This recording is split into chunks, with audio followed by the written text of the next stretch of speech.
no próprio primeiro capítulo da Bíblia, a verdadeira forma da terra já é esclarecida. Veja só Gênesis 1 a partir do verso 6. E disse Deus: haja um firmamento no meio das águas e separação entre águas e águas. Fez, pois, Deus o firmamento e separação entre as águas, debaixo do firmamento e as águas acima do firmamento. E assim se fez. E chamou Deus ao firmamento os céus. Houve tarde e manhã, o segundo dia. Então esse relato de Gênesis 1 nos mostra que há águas acima do firmamento e que esse firmamento que nos rodeia foi feito justamente para separar as águas de cima das águas de baixo. Aí eu pergunto, você vê águas acima da terra nas imagens que a NASA divulga? E aí, como é que fica isso? Então o relato de Gênesis 1 é mentiroso? Você prefere acreditar nas imagens da NASA do que o relato contido em Gênesis? Fora que a palavra firmamento no original em hebraico, que é rakia, significa algo firme, sólido, batido e martelado, ou seja, indica que há uma cúpula sólida, que foi estabelecida por Deus para que ninguém a ultrapassasse. E essa cúpula quem separa as águas de cima do firmamento das águas de baixo do firmamento. Esse é o entendimento bíblico, que é relatado nas Escrituras, entendimento que os hebreus e os povos antigos do passado tinham. Outro ponto, como o dilúvio poderia acontecer numa terra globo e perdida no espaço? Veja só Gênesis 7 no verso 11. No ano 600 da vida de Noé, aos 17 dias do segundo mês, nesse dia romperam-se todas as fontes do grande abismo, e as comportas do céu se abriram, e houve copiosa chuva sobre a terra durante 40 dias e 40 noites. Aí eu pergunto, com o relato de Gênesis 1, entendendo que há águas acima do firmamento, quando as comportas do céu se abriram, ou seja, quando o firmamento se abriu, as águas desceram desse firmamento para a terra.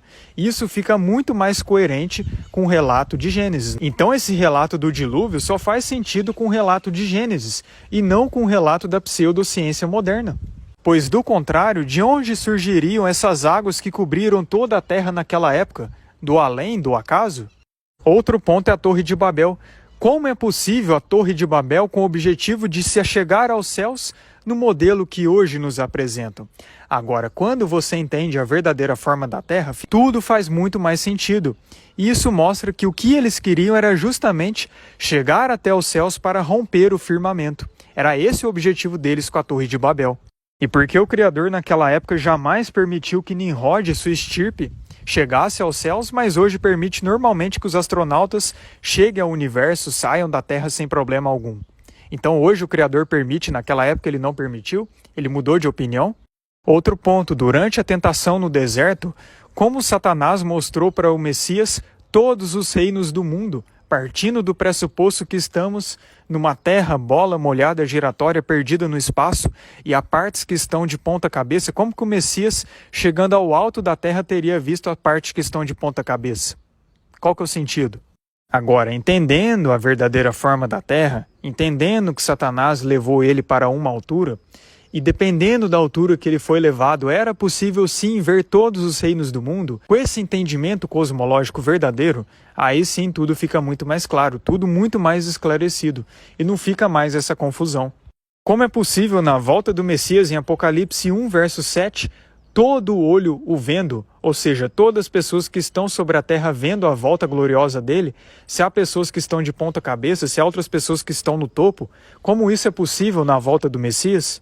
Como é possível estrelas caindo dos céus, ainda mais com os tamanhos estratosféricos e exorbitantes que a pseudociência apresenta para a gente, caindo sobre a Terra, que em tese é um planetinha qualquer, comparado com o tamanho dessas estrelas? Como que isso é possível na verdadeira forma da Terra, na verdadeira cosmologia? Pois em Mateus 24 e também em Apocalipse 6 é relatado que as estrelas cairão do firmamento para a Terra. Como isso é possível na forma cosmológica que nos apresentam? E eu sei que em Isaías 40, 22, em muitas Bíblias, tivemos um erro proposital de tradução, quando fala que o Criador está assentado sobre o globo da terra. Mas isso não é coerente com o significado original dessa palavra shug, que foi traduzida em muitas Bíblias como globo. A tradução mais correta, o significado mais correto dessa palavra shug é abóboda, cúpula, círculo. e não um globo, que é algo bem diferente. Globo é um objeto tridimensional, enquanto que um círculo não é necessariamente um objeto tridimensional, mas apenas algo que cobre uma planície, algo que cobre uma quantidade de terra. Então esse verso com essa palavra no original apenas revela e ainda enfatiza o que é relatado nas Escrituras, acerca da verdadeira forma da terra. Fora Salmos 19, verso 1, que fala mais uma vez do firmamento, Salmo 147, no verso 4, que fala que todas as estrelas são fixas e o Criador chama a cada uma por seu nome, ou seja, indicando que cada estrela faz parte do propósito do Criador, que foi criada e pré-determinada por Ele, que Ele conhece a cada uma, e não que todas estão aí aleatoriamente perdidas no espaço. Cada uma delas tem um propósito, fora que estrelas são associadas a anjos nas Escrituras, e isso também não é por acaso. Salmo 148, verso 4, mais uma vez demonstrando que há águas acima do firmamento. Jó 37, verso 18, mostrando como que o firmamento é algo sólido, como um espelho fundido, ou seja, é algo firme, muito bem fundamentado, que não se abala facilmente. Na visão de Ezequiel, no capítulo de Ezequiel 1, mostrando várias vezes a cúpula / abóboda ou firmamento, ou até mesmo o domo que nos cobre, e Ezequiel vendo muito claramente esse firmamento que nos cobre. E veja que interessante que está escrito em Obadias 1, verso 4, se te remontares como águia e puseres o teu ninho entre as estrelas, de lá te derribarei, diz o Criador. Ou seja, o Criador jamais vai permitir que alguém se achegue às estrelas, jamais vai permitir que alguém passe do firmamento. Isso é Bíblia. E outro relato muito claro no livro de Josué 10, versos 12 e 13, e sendo relatados com mais detalhes no livro de Jazer, quando Josué orou e o sol se parou e a lua se deteve, ou seja, o sol se parou sobre a terra, porque ele se move sobre a terra, e não a terra que se move sobre o sol. Do contrário, o Criador deixaria muito claro por meio desse escrito é que apenas Josué estaria relatando uma visão limitada que ele teve. Mas não é isso que está escrito, fora que esse era o entendimento que os hebreus no passado tinham, da verdadeira forma da terra. E não tem como fugir disso, é um fato irrefutável. E outra, é um absurdo pensar que o Criador permitiria que seus profetas pregassem algo que não seja verdade, que fosse uma mentira, já que muitos têm a audácia de dizer que mesmo que a Bíblia relate a forma da terra desse jeito, isso não significa que seja a verdadeira forma, que seja a forma correta, já que os profetas e os servos do Pai no passado tinham supostamente um conhecimento limitado. Mas quem diz isso é que tem um conhecimento limitado e que está se deixando levar por instituições satânicas e prefere acreditar nessas instituições do que nas próprias escrituras que foram inspiradas pelo Criador. Olha só o nível de muitos dos que se dizem cristãos. O Criador jamais permitiria que seus profetas ensinassem e propagassem algo que não fosse verdade. Você acha mesmo que o Criador não revelaria para os seus profetas se o que eles estivessem pregando não fosse verdade, gente? Vamos questionar um pouco e saia desse engano, dessa teologia enganosa que muitos têm colocado hoje por aí, que é totalmente conivente com o mundo e com essas teorias enganosas da pseudociência.